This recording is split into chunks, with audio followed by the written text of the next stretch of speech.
here with, gee whiz, my first podcast of the 2018 High Voltage Cal Jam Tour with, I can't think of a better person to do it with than Todd White from Dry Farms Wines, who helped sponsor our amazing Women Wine and Wellness workshop that's a huge success in my practice. It's probably our biggest event of the year.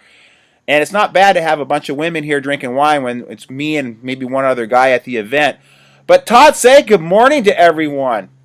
Good morning and top of the day. I'm excited to be here with you guys and just super stoked. And Todd and I were discussing our... Yeah, we got the same hair. We got the same haircut. Yeah, we love it. This is awesome. So I'm really stoked to be here. It's great to see you. All right, cool. And he's kind of from the same era as me. He was born a couple years after me, so we kind of relate on a lot of different issues. But you guys got, I mean, I'm all about healthy, clean living, and, you know, I try to eat organic all the time. Obviously, when you're on the road a lot, that can be difficult.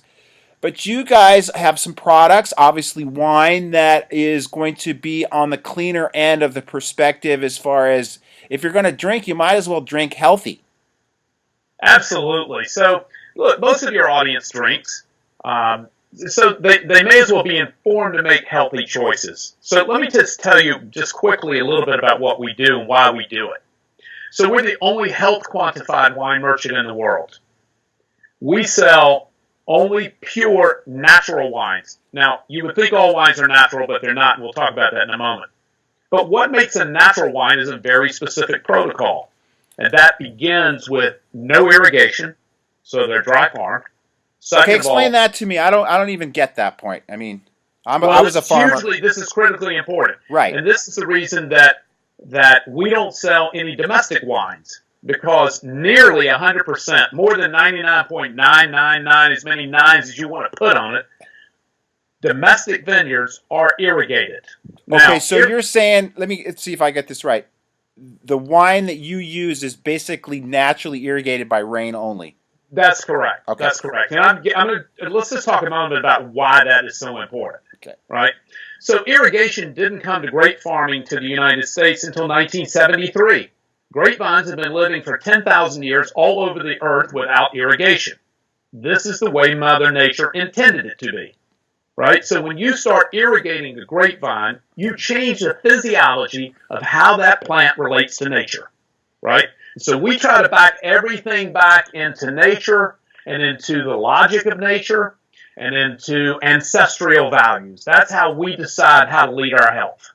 Right? So the moment we begin irrigating the grapevine, we've changed the physiology and its relationship with nature. Now, what that means in the real world is that an irrigated grapevine has a root ball about 3 or 4 feet in diameter and deep. An unirrigated mature grapevine will have a root structure that can reach 50 feet deep. As that plant struggles against its neighbors, thrives to find water and nutrients.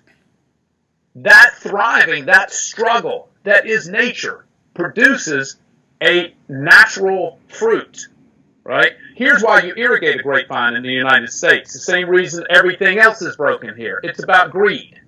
Right? Okay. So when you put water in a grapeberry, it weighs more. Fruit sold by the ton. Right? The problem with making it weigh more is that the biggest problem is, well, not only do you end up with a fruit of lighter and less character and less terroir, the place of its growing, right? The characteristics of the place that it is grown. So you end up with less terroir, but not only that. At the ripening stage, when the berry is filled with water, the physiology of the ripening stage results in higher sugar at the time of picking. Got it. Now, the reason that's really important is because the higher the sugar is at the time you pick the fruit, the higher the corresponding alcohol will be when it ferments. And here's why. And I'm going to address 2 things in one answer here. Perfect. So, the most common question we get is, how is your wine sugar-free? Doesn't grape juice have sugar in it? And so that leads us to the fermentation issue of why higher sugar at picking leads to higher alcohol at the end of fermentation. So here's how wine is made. Grape juice is inoculated with yeast. The yeast eats the sugar. Got it. The byproduct of that is ethyl alcohol and carbon dioxide. When the wine is allowed to fully ferment, meaning the sugar eats all the yeast, the yeast eats all the sugar, you end up with a sugar-free product. Now, most commercial wines, what's happening is that the winemaker is using sulfur dioxide to kill the yeast prior to a complete fermentation, leaving residual sugar behind.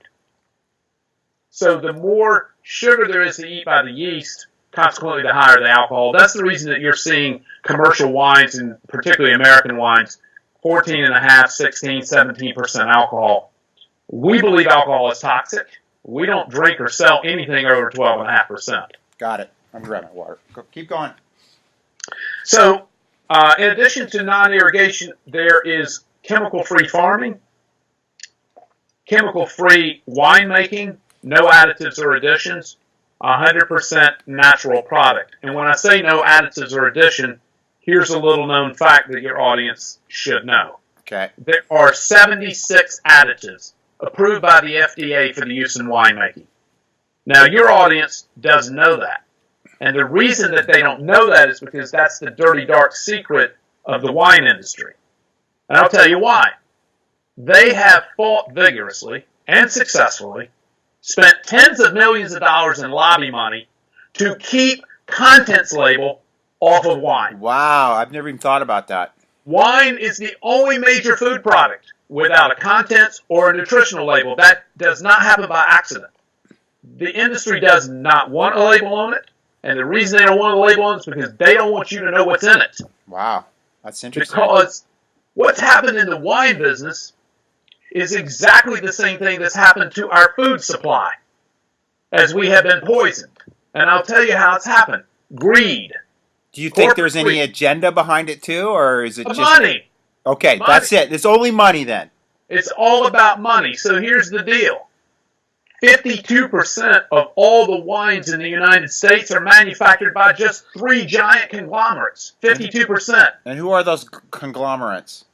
Well, let's not name them here. Okay. You can find it online. Right. You can find it online. It's super simple industry data. It's on the internet. The top 30 companies make 70% of all the wine manufactured in the United States. Now, here's the reason that's important.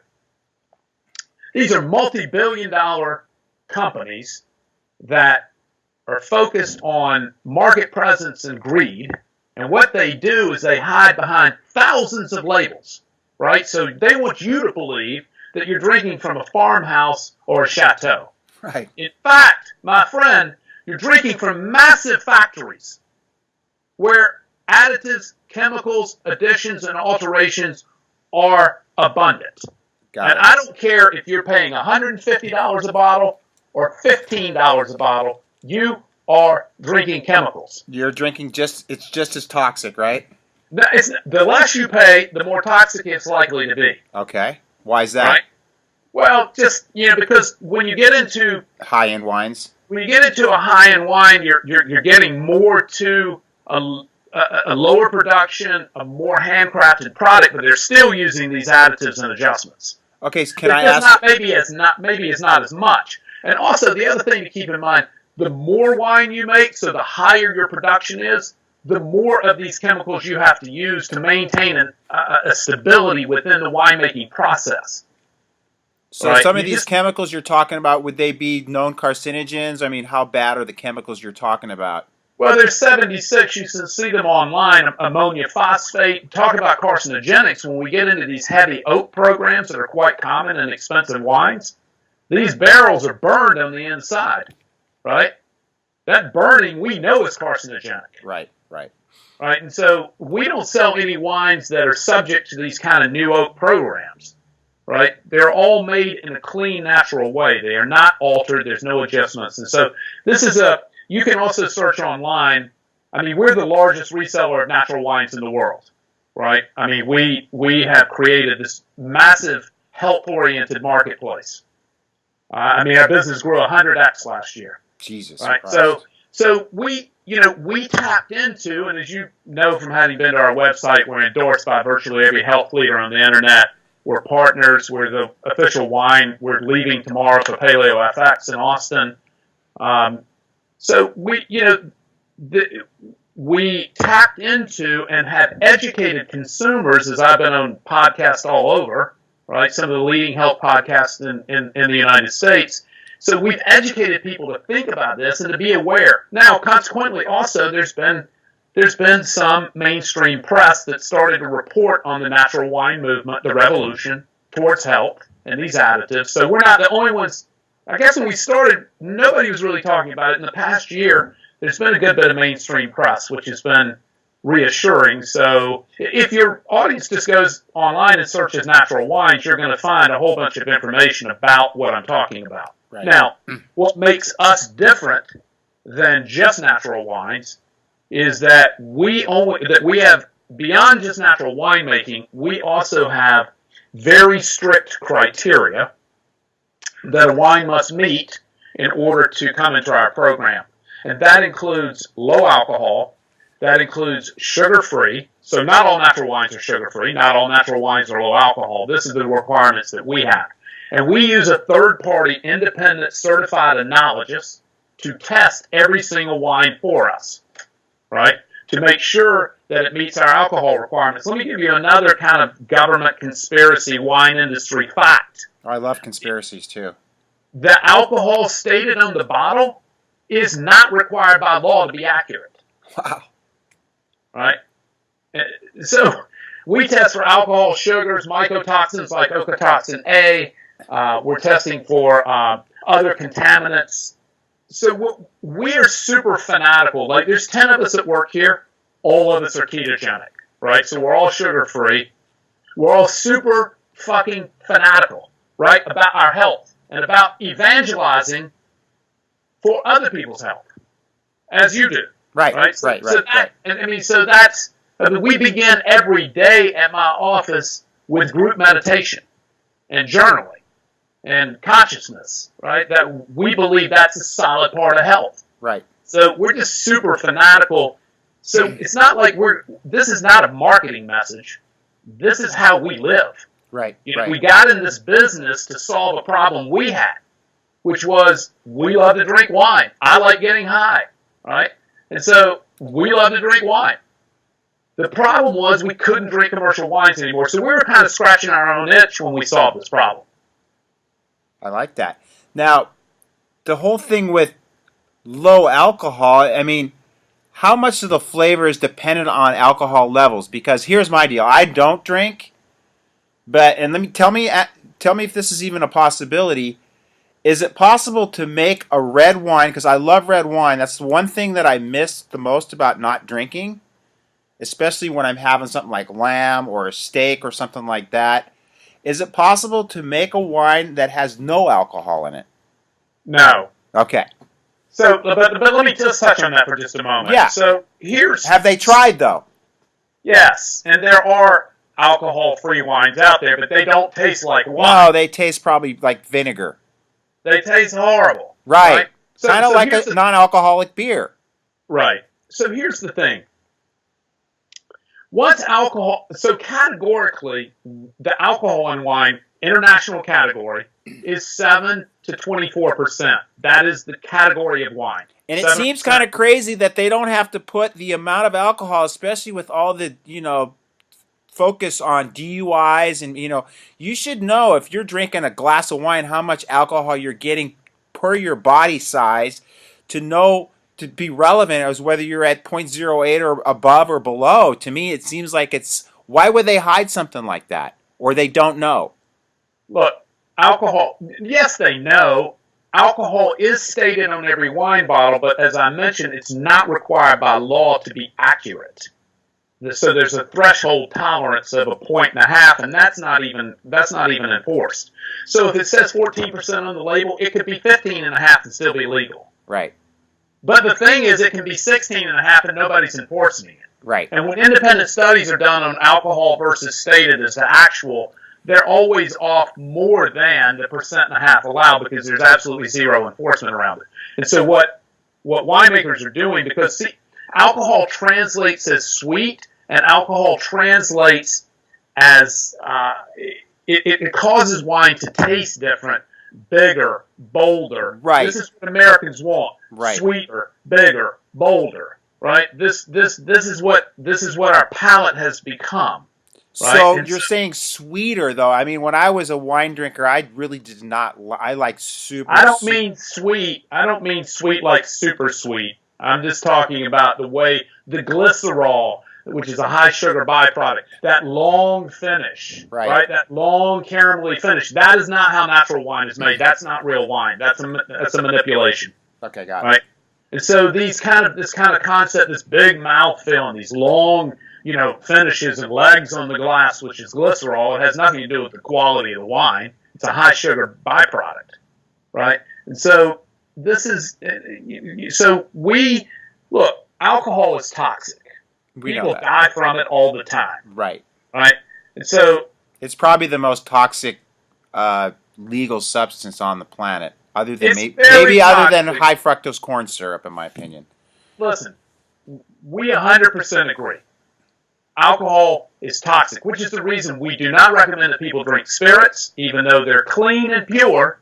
They're too high in alcohol. Right. Right? We don't recommend that people drink commercial wine products because they're higher in alcohol and they're also filled with all kinds of other poisons and toxins. Right. But so what we drink, most of the wine I drink is between 10 and 11.5% alcohol. Wine I was drinking last night was 11%. I can drink a bottle and I'm fine over the course of an evening. Right. Right? My goal with drinking wine, I happen to like the taste of it, as do you. Yeah, I love it. My goal with drinking wine, there are known health benefits to the nearly 1,000 polyphenols that are found primarily in red wines, as long as the moderate use of alcohol. The problem is I don't want to have a glass. I'm going to have several. If I'm going to have several, that means I need to start out with an alcohol product that has an underlying lower alcohol. Sure. Right? Right. I don't want to get drunk. It's right. Can happen, not into it. Right? Because it's going to diminish my performance the next day. It's unhealthy for my brain and body. But what I do like, as I mentioned earlier, I like getting high. Okay. And I like the experience around the dinner table of enhanced creative expression, of an elevated euphoria, of a lowering of the vulnerability window. This is when we start to get to know each other a little bit better, when we make ourselves more emotionally available. I like you, bro. Right? Sorry, I had to throw that in there. I love that. I love you too. So, listen, when you lower that window of vulnerability, what happens then is that now we start to bond, create trust, and now we can be more emotionally available to each other. This is a big-ass deal for men, right? Because unless you're meditating... How come other people don't... Why do people have a problem with that? That's because they're not in touch with their conscious self, right? They're still buying in all the narratives that they have been sold and told, right? They're still buying into those narratives about who they should be as opposed to being who they are. Right. Right? And until we get in touch with our consciousness, we can't be who we are. We don't even know who we are. We're still playing out this narrative of what we think people want us to be. Right. And that's unhealthy, my friend. Right. And that does not allow you to reach your greatest potential. Your greatest potential is tapping into your consciousness. Right. And meditation is the very best tool available, the greatest biohack of all time to tap into that consciousness. Well, you got people that run around on their soapboxes, and they want to be purists, and, it's like, we've got the CBD line now, so I get a little flack from people from that.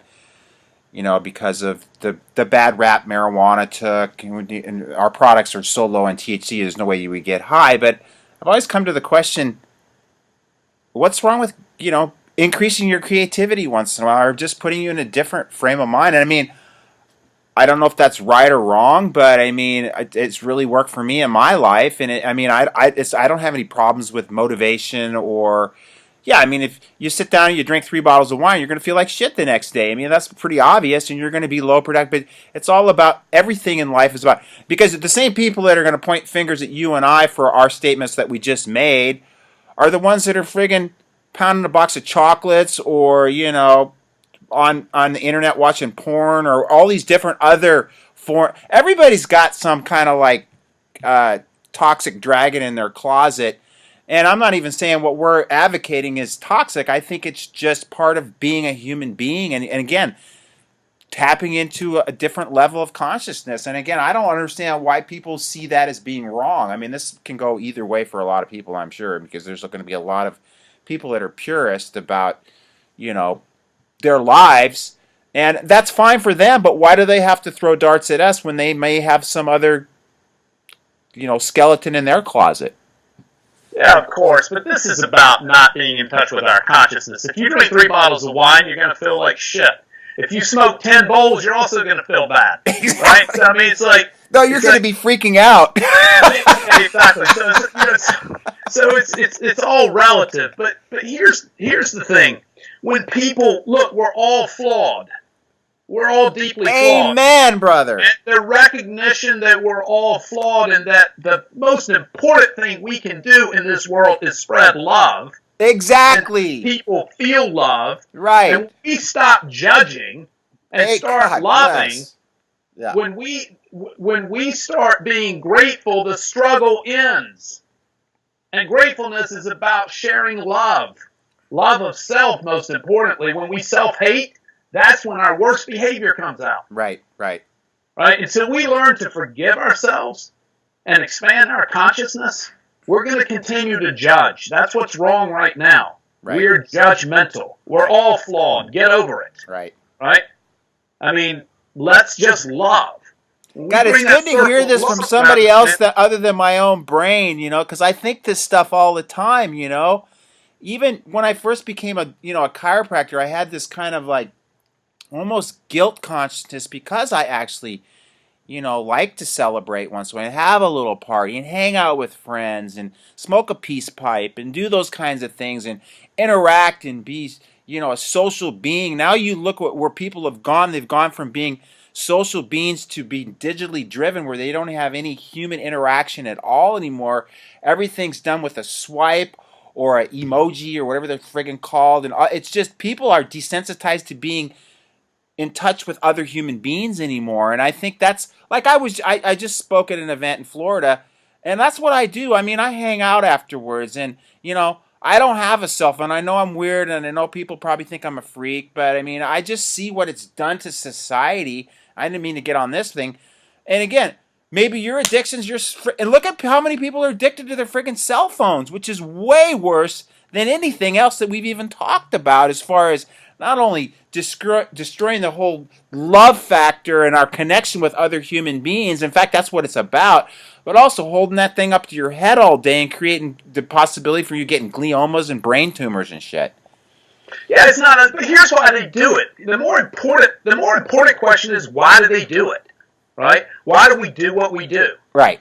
They do this, same reason they watch television, the same reason they use food as a sedative, right? The same reason that we have this crazy epidemic of antidepressants and other neuropharmaceuticals, right? Why? Right. Because they're all seeking one thing, the distraction from what is the trauma of thinking, right? Oh, so the trauma of thinking. I love that. This is the key to a fulfilled and joyful life, is that we have to find that place of peace, right, in our consciousness. And so we're not constantly looking for some external accessory, whether that be a cell phone or a television or a piece of chocolate cake, right? What we're trying to do is just find a moment of calm in our day to stop the trauma of thinking, which is an obsession with the past and anxieties of the future, instead of being grateful to be in the present moment now. Amen. And so that's why they do it, because it's just something else that pulls them away from the trauma of thought that exists in their head. It's a distraction. It's a distraction from thinking. And this is not critical thought. I know, because people aren't capable of critical thought anymore, in my opinion.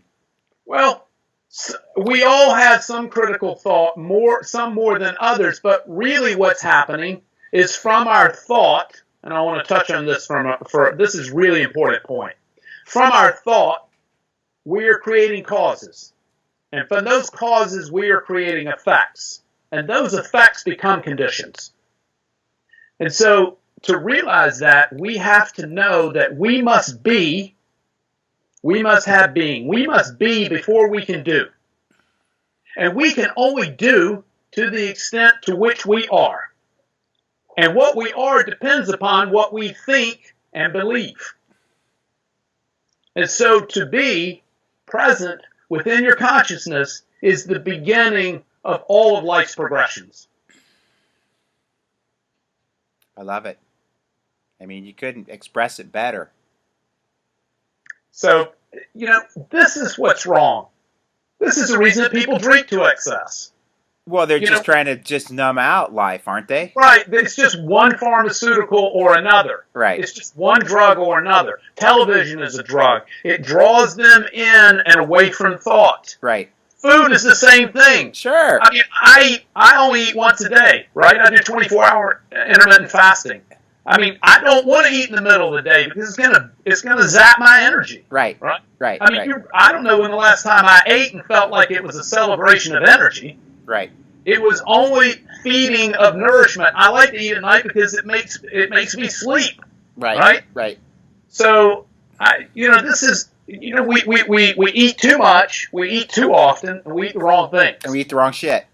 Right. And so, which is the reason that when I speak pretty often on the ketogenic circuit, when most people experiment with a ketogenic lifestyle to break through a weight loss plateau, and that's how I got involved in it. But weight loss, I like to say, is only a side effect of being ketogenic.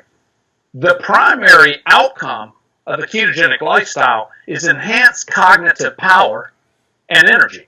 Right.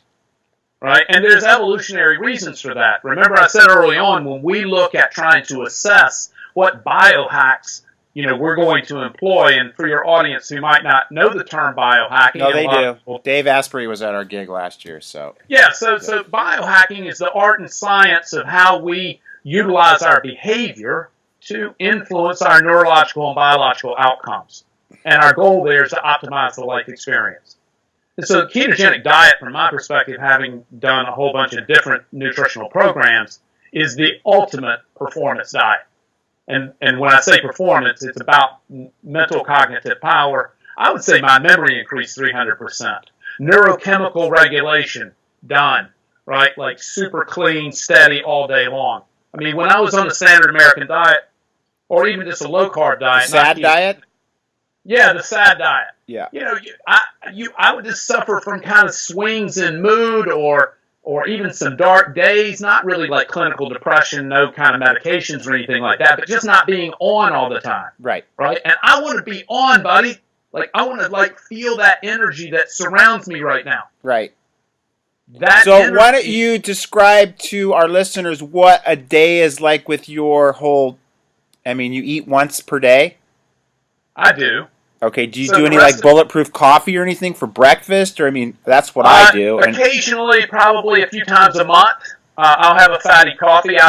We have a place in Santa Monica. I live up in Napa Valley, although, as I discussed with you earlier, we do not drink or sell domestic wines because there are no domestic wines that fit our protocol. Yeah, let's go through your diet, and then let's come back to the Yeah. I was just going to say, we have because I want to hit that one, too. We have a place down in Santa Monica, which is like 2 blocks from the Bulletproof Cafe. And we're friends with Dave. It sounds like he may have been at one of your programs. I know he was at Cal Jam this year. Right. And so we're partners with him, and we're the only wine that Dave endorses. We're really the only alcohol that he endorses. So, so for me, the rest of my staff does intermittent fasting, typically 16 to 18 hours. That's what I do. Most commonly known as the lean gains method. Okay. So 16 to 18-hour fast, skipping breakfast, having lunch at 2 or 3, and then dinner again before 7. Right. So eating twice in a 6-hour window. I practiced that for about 2.5 years. About 10 months ago, I went to, and I'm the only one here who consistently practices. Yeah, see, I would like to get something where I eat less, to be honest with you, or eat less often, because to me, sometimes eating can be a pain in the ass. It's like I'm so busy. It's like, shit, I got to go eat something now. And if I could learn a way to get by with eating less, not less per se, but maybe less frequent. You can look, going to a 24-hour intermittent fast, eating once a day as I do, is super easy. Okay. Now, here's the difficult part. Yeah, tell me the difficult part. The difficult part is the emotional, social narrative. I don't need that. Now, let me get to that. So let me unpack this for a second. Because Yeah. if you're ketogenic and you're on a twice-a-day meal program, so you're skipping breakfast and you're going to a 16, 18-hour fast, and if you're practicing that now, that very often you kind of forget to eat lunch, right? Because you're not hungry. If you're in ketosis, your hunger is going to be suppressed. Right. Now, there's an ancestral reason for that. It's very simple. If, in fact, not eating made us consumed with hunger, right? So sapiens, we've been walking around for 2.5 million years. Okay. Right? Agricultural revolution was 10,000 years ago. Right. Cognitive revolution was 70,000 years ago. So most of the time we've been walking around, as you know, we've been hunter-gatherers. We did not have access to regular food sources. So we lived in a state of ketosis much of the time. Now, here's my point about that. Okay. If, in fact, being in ketosis as a hunter-gatherer made us weaker, made our mind slower, right, or made us obsessively hungry, we wouldn't survive as a species. Right. Because, in fact, when we don't eat, we need higher cognitive presence to go find food. Exactly. We need more power to kill it, right? And we don't need to be obsessed with hunger. So there's an evolutionary reason why ketosis works and why everybody who practices has the same experience, right? So here's the reason that going to a once-a-day meal is difficult. And this takes a couple of 2 or 3 weeks to get past. It's an emotional condition, right? So we have an emotional narrative about having lunch. We just have an emotional narrative about eating. It's just once we move past that, and once you stop doing it, there's no way I would go back to eating more than once a day again. Just because I feel so much better, and I have so much power, and just so little distraction in my day, I never think about eating. Even when I eat at night, I'm not hungry. I'm eating because I feel like I should eat. It's time for me to eat. Right. It's not because I'm ravaged or anything. Right. So a day in the life of is it's a whole ritual, but no, I like ritual. I'm a very ritualistic person. Well, let me go through the ritual because it's I would love to hear it because I'm very. And then I'll go through the diet because the diet's super simple, right? But so the first thing I do when I get up in the morning is hit the floor with some jumping movements for about 30 or 40 rounds, right, with heavy breathing because I want to state change the moment I hit the floor. Second thing I'm going to do right then is make my bed. Now, this is the reason this is really important. I'm going to make my bed with purpose. I'm going to pull it tight. It's going to be elegant. I'm going to look at it. I'm going to feel good about this product I just made. Now, what I'm doing there is I'm setting my day with intention. And I have an early win.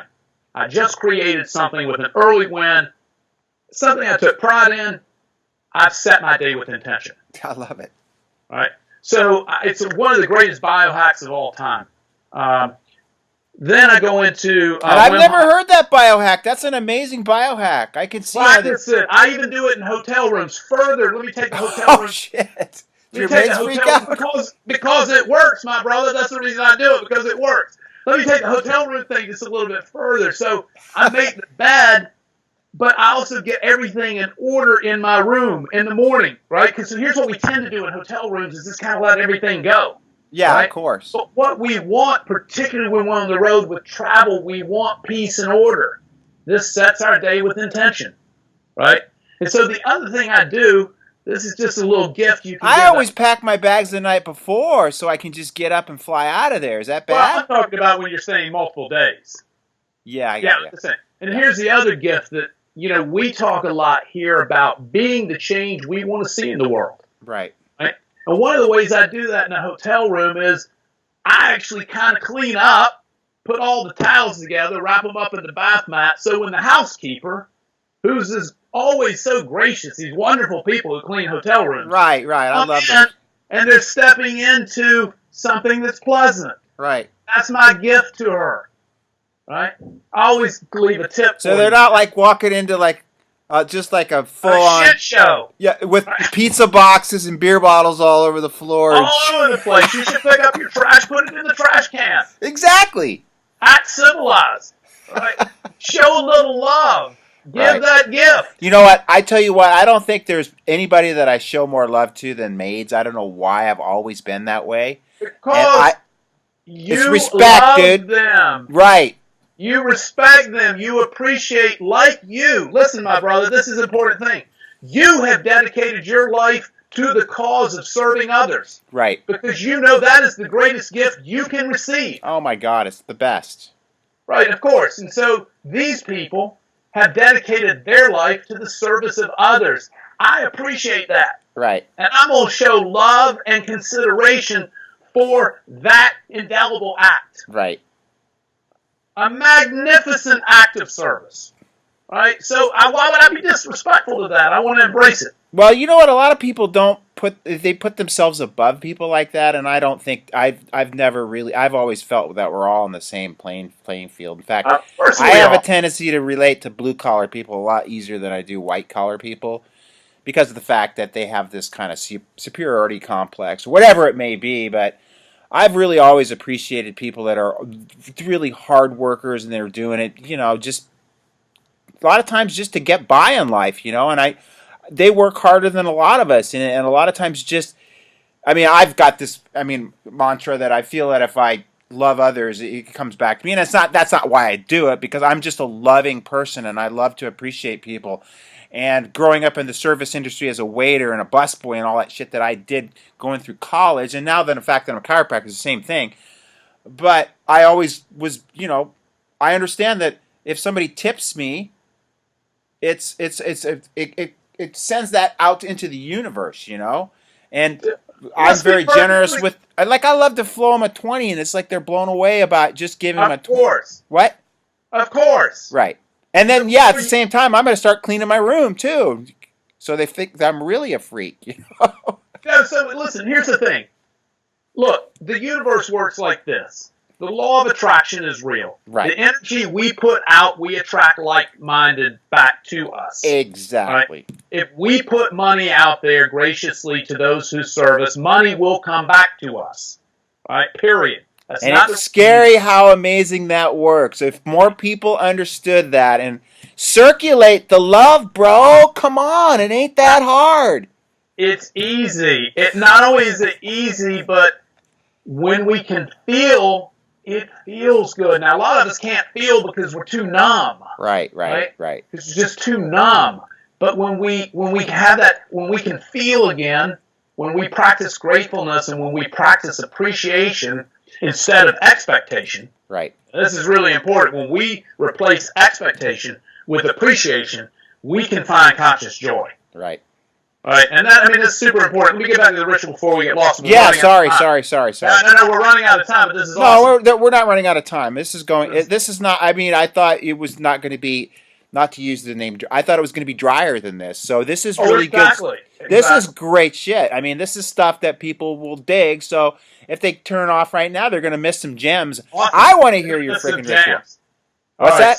So routine is Wim Hof breathing after the bed making, from there into concentrated meditation, into what I call gratefulness therapy. So this is just taking 10 minutes to just really internalize vibrations of everything that I'm deeply grateful for in my life, and I have so much to be grateful for that could go on for a long, long time. But we all do, brother.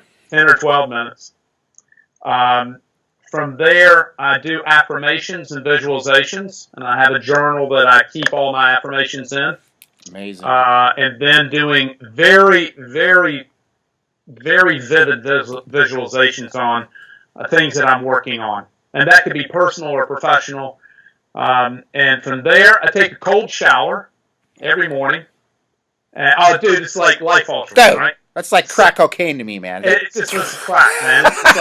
It is like a neurochemical kick in the mind, dude. man. It's like jumpstart that son of a bitch right now. You know, all day long. right? So You know what? And it's good for water. It's water preservation too, because you don't take a long cold shower. No. You don't take a long cold. You don't need one. A couple of minutes is all you need. You know the old what's the guy's name? I'm blanking on his name. George Carlin. You only need to wash a few areas on your body, and it doesn't take that long to do that, especially when the cold water is running. Exactly. Right. Exactly. So from there, I go into a fitness regimen, which usually is at the gym, and I have a whole fitness thing. There's no reason to cover that here, but that typically takes about an hour. And how often do you work out at the fitness facility? Every day. Okay.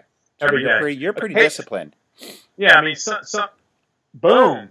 Yeah, and you're like me. You're mean and lean. We don't have like big guns. We got very functional guns. Well, I'm not trying to get bigger. No, I'm not either, bro. I don't want to be bigger. It's a bad look at our age. You want to get walking around like you don't want to be all knotted up. No, plus I think it fucks up a lot of the joints too. These guys that do heavy weights. I mean, all my friends that are heavy weightlifters, I have new hips, new shoulders.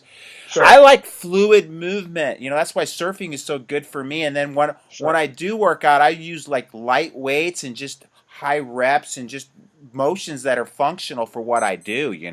Right. I mean, squatting 500 pounds does not sound like something that I need to do. And I don't. I see the repercussions of that with people blowing out disc and knees and friggin' hips. So that just doesn't really excite me. No, I hear you, brother. Right. I hear you. So anyway, I come to my office at 10. We meet at 10, and from 10 to 11, we do group meditation, group gratefulness therapy, group journaling, group visualization, group affirmations. That takes an hour, and then we open for business at 11. I love it. And we close at 5. And so we're only open 6 hours a day. No after-hours emails. It's kind of intermittent fasting of the kind of the work world too, huh? Look, if we cannot figure out how to generate material wealth that secures our future, right, which is and allows us to create wealth to help others. If we can't figure that out in 6 hours a day, we're not as smart as I think we might be. Right. And then I eat around 6 o'clock, and that's typically some kind of moderate protein, whether it be it's usually beef or fish. I don't eat a lot of chicken because I don't like chickens. Well, it's not high enough in fat, right? And so, I eat drumsticks when I do eat them. I think they're high or thighs, right? But chicken. I just look at the animal you're eating; they're a little spun out. I think they kind of like their energy's a little different. But that's just my own kind of interpretation. Sure, and then mainly plant food. So I eat a moderate piece of protein, typically about the size of a card deck, and then the rest is are plant foods, right? And lots of fat. Right. Olive oil, coconut oil, grass-fed butter, virgin avocado oil, macadamia nut oil, a ton of olive oil. I'm just a big olive oil fan. And olive oil, you have to be very careful. The thing is, when you're eating a lot of fat, meaning whole, natural, delicious, quality fats, they have to be high quality. If the fat is not high quality, it tastes like shit. Right. And so you got to have great butter. You got to have great olive oil.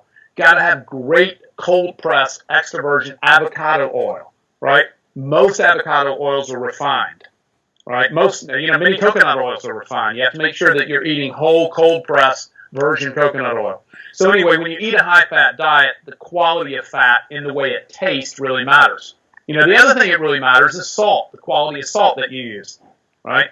And so, anyway, the quality of wine that you drink, right? The food source and where that comes from. And so, most often when I eat fish, it's usually salmon. And obviously not farm-raised salmon, too. No, wild caught. Right. So which is getting expensive, salmon. Brother. Yeah. We buy our salmon from our favorite seafood company called Vital Choice. And they're all, just amazing company, vitalchoice.com. And we get all of our beef from our friends at Butcher Box, which is 100% grass-fed, sustainable, antibiotic-free, drug-free beef farming, and that's butcherbox.com, which is awesome. So yeah, we try to humanely raised, I hope too, of course. Right? Yes, of course, of course. Because I think a lot of animals when they're being slaughtered probably produce a lot of negative emotions, which pumps a lot of negative chemicals into the meat. I think that can cause a lot of probably people's anxieties and other. No question about it. Right. Dude, you've seen how they put these. You can see the anxiety in these animals if you've ever seen these films on, commercial meat processing. These animals are herded into these, into these channels. They know they're going to die. That's horrible. Right? It's horrible. It's just, the animal has that look of fear in their face. Cortisol and other hormones are rushing through their body. They know they're about to. You're losing you at the best. Yeah, it's good. Right. Hey, have you ever gone down the vegan road? I mean, I would love to become a vegan if I knew it was a healthy way to live, but I just don't see it as a I don't think I could do it long term as far as health. I've never experimented with it on a serious basis. I can tell you the majority of not my calories, the majority of my calories come from fat. The majority of my food comes from plants. Right. Well, yeah, same thing with me. I literally eat 3 or 4 ounces of protein, and that's all I really need. Right. Right. Well, protein will also convert to glucose if in excess amounts. Right. In a process known as gluconeogenesis. Yeah. So, as a ketogenic, obviously, I think one of the cornerstones of health is to suppress insulin production and to keep a low glucose. Right. So, right. Much lower than what is considered low now. You mean the 150 pounds of sugar the average American eats? Is that what you're talking about? Well, what I'm talking about is like conventional medicine will tell you that glucose of 100, 90 or 100 is okay.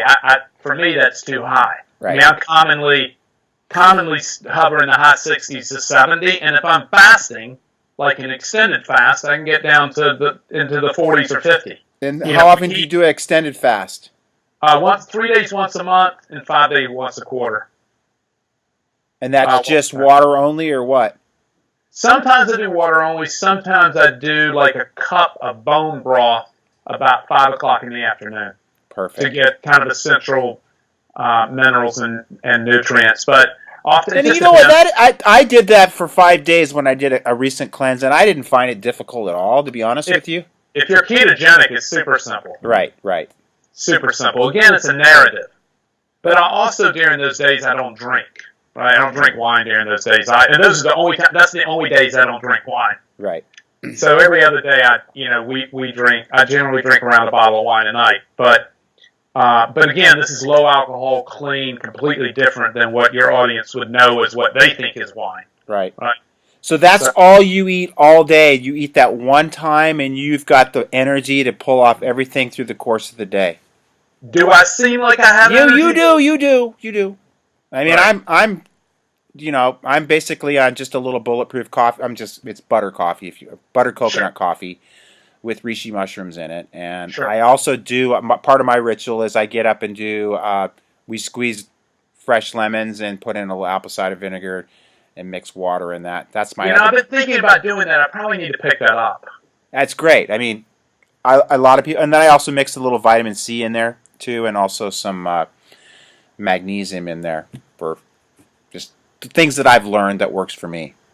Right. The other thing I have started recently, and I'm experimenting with, I'm too early in, I'm only about 3 weeks in, is I'm doing a pretty high dose of collagen before I eat at night. Right. Because I'm aging and sort of want to experiment with. If you ain't aging, you're pretty much pushing up the daisies. You know what I'm saying? We're all aging, but we're gracefully aging. We're all going to reach the same destination. Right. As Jim Morrison said, none of us is getting out of here alive, bro. No, it's true. It's true, brother. Listen, I want to make a special offer to your audience. Cool. So, in kind of wrapping up and and I want to just mention again how amazing it was for you to donate those 2 cases of wine to our party. That meant a lot to me, and it meant Jane was ecstatic that you did that. You're giving out of love, and we're totally gracious for that. And I really actually I'm looking forward to hanging out with you sometime, because I know you and I could probably talk till I know you probably don't stay up. I'm a night owl. What time do you usually go to bed? I go to bed. I'm a morning guy, so I love to get up early. And I love sleep, and I think sleep is super. Oh, buddy. I love sleep. So anyway. So what time do you go to bed?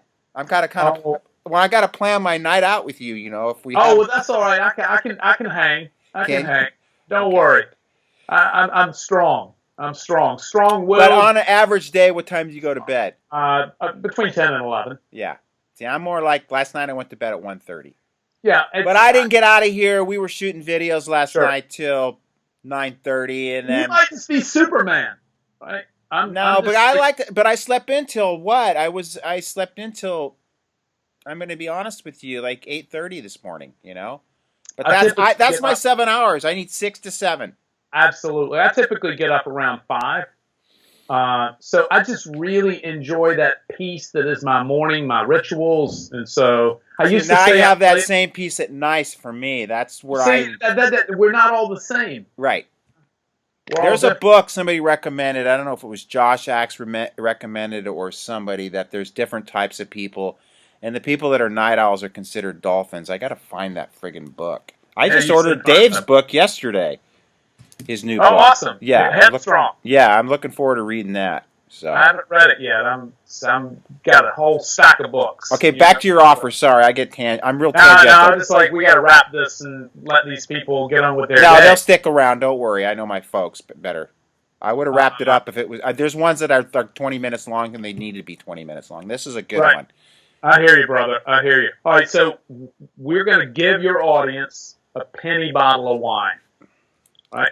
And so all they have to do, just put in your show notes, or just with their order, we will include a penny bottle. It would be free, but legally we can't give wine away for free. All they need to do is go to dryfarmwines.com/CalJam. That's dryfarmwines with an S.com/CalJam. And they'll land on the page there. It'll have your picture on it and a nice hello, and they can get a penny bottle of wine.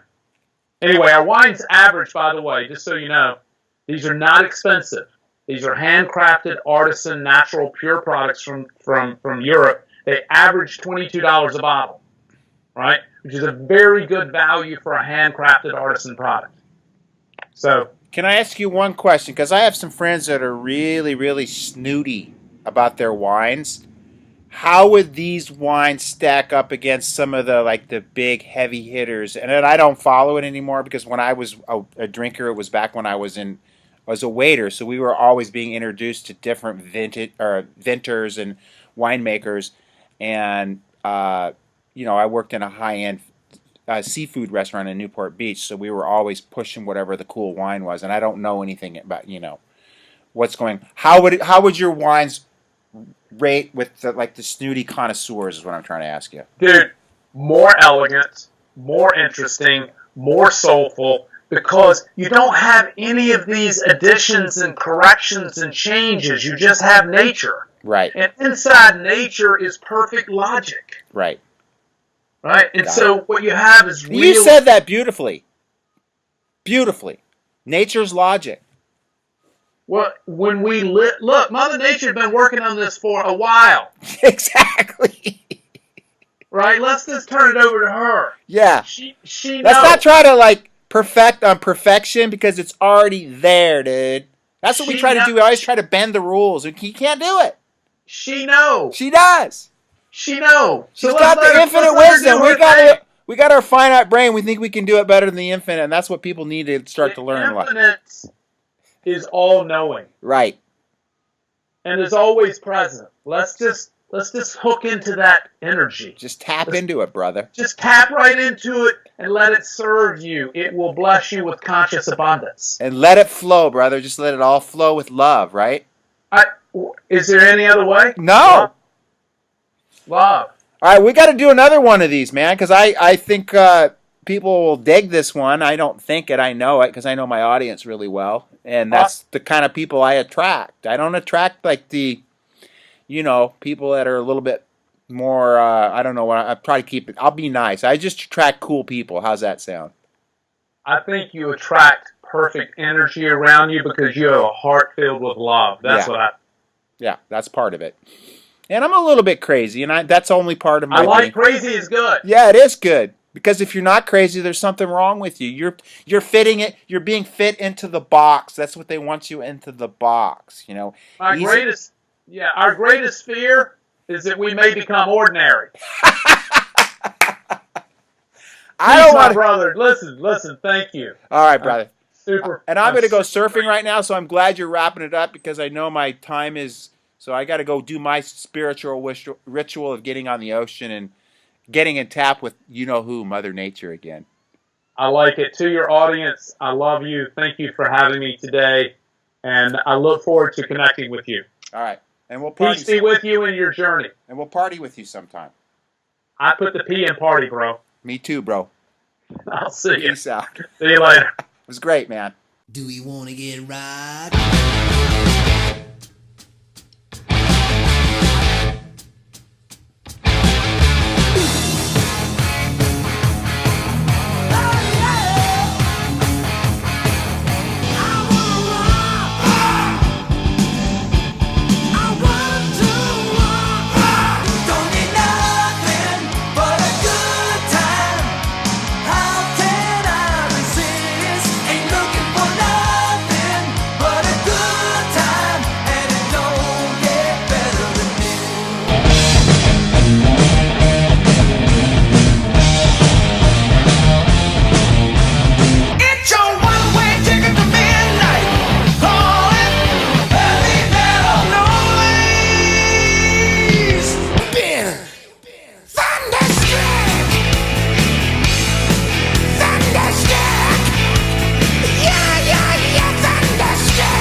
The numbers all go to 11. Look, right across the board.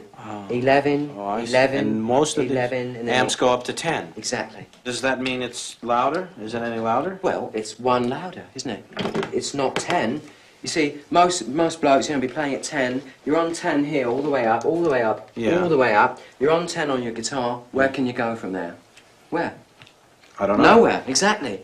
What we do is if we need that extra push over the cliff, you know what we do? Put it up to 11. 11, exactly. One louder. Why don't you just make 10 louder and make 10 be the top number and make that a little louder?